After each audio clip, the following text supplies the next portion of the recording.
Hello food lovers, welcome back to our channel. మేము చేసిన videos మిమ్మల్ని తొందరగా చేరాలంటే కిందన్న సబ్స్క్రైబ్ బటన్ నొక్కి బెల్ ఐకాన్ నొక్కేయండి. మనం కేరళ, తమిళనాడు, కర్ణాటక వైపు వెళితే మనకు ఏ హోటల్లో అయినా కొబ్బరన్నం దొరుకుతుంది. ఇంత రుచికరమైన కొబ్బరన్నం రెసిపీని ఈరోజు చేద్దాం. దీనికోసం మనకి 4 గ్లాసులు ఫ్రెష్ కొబ్బరి పాలు కావాలి. కొబ్బరి పాలు తీసాక మిగిలిన గుజ్జును కూడా మనం వేసుకోవచ్చు.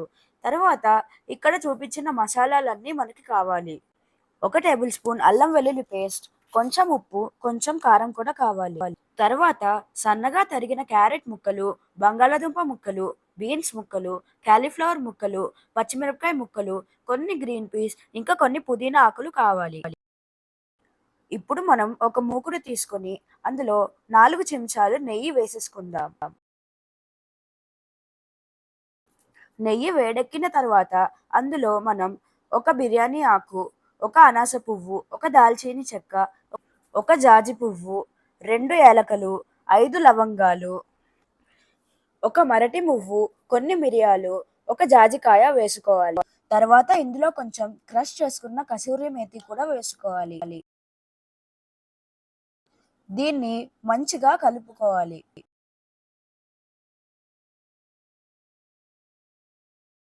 తరువాత ఇందులో కొన్ని కట్ చేసుకున్న పచ్చిమిరపకాయలు కూడా వేసుకోవాలి. పచ్చిమిరపకాయలు బాగా వేగాలి. తర్వాత ఇందులో కట్ చేసుకున్న బంగాళదుంప ముక్కలు కూడా వేసుకోవాలి.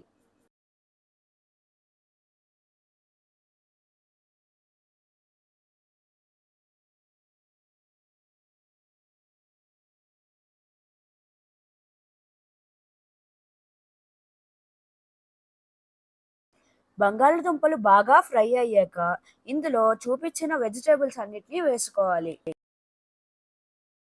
తర్వాత ఇందులో కొన్ని కాజు ముక్కలు కూడా వేసుకోవాలి. ఇప్పుడు ఇందులో కొంచెం ఉప్పు, కొంచెం కారం, 1 టేబుల్ స్పూన్ అల్లం వెల్లుల్లి paste, 1 tablespoon garam masala వేసుకొని మంచిగా కలిపి తర్వాత ఇందులో మనం ఇందాక తీసి పెట్టుకున్న పుదీనాని వేయాలి.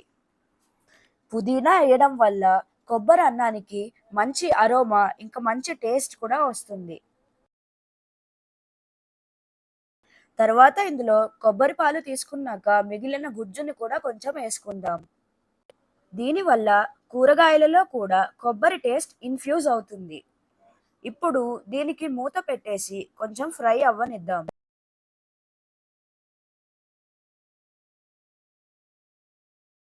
ఫ్రై అయిన తర్వాత ఇందులో 1 గ్లాస్ కొబ్బరి పాలు వేసుకుందాం. కొబ్బరి పాలు వేసుకున్న తర్వాత దీన్ని నీట్‌గా కలుపుకోవాలి.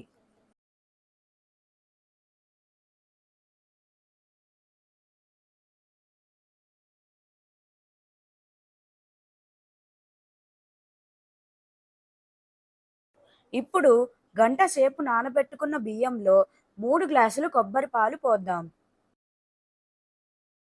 తర్వాత ఇందులో కొంచెం నెయ్యి వేస్తే బియ్యం అంటుకోకుండా ఉంటుంది. ఇప్పుడు కొంచెం ఉప్పు కూడా వేసేసుకుందాం. కొంచెం నిమ్మరసం కూడా పిండుకుంటే బియ్యం ఫ్లేవర్ బాగుంటుంది. ఇప్పుడు ఉప్పు మంచిగా కరిగేంత వరకు కలుపుకోవాలి.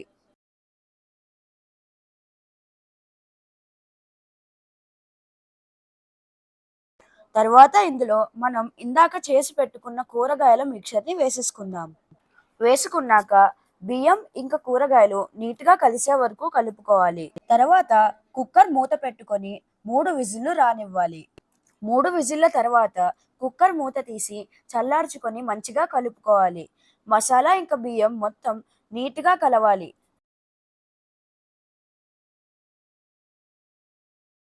అంతే, రెడీ అయిపోయింది మన రుచికరమైన కొబ్బరి అన్నం. వీడియో నచ్చినట్లయితే లైక్ చేయండి, షేర్ చేయండి, కమెంట్ చేయండి, సబ్స్క్రైబ్ చేసుకోవడం మాత్రం మర్చిపోవద్దు. వీడియో చూసినందుకు మీ అందరికీ ధన్యవాదాలు.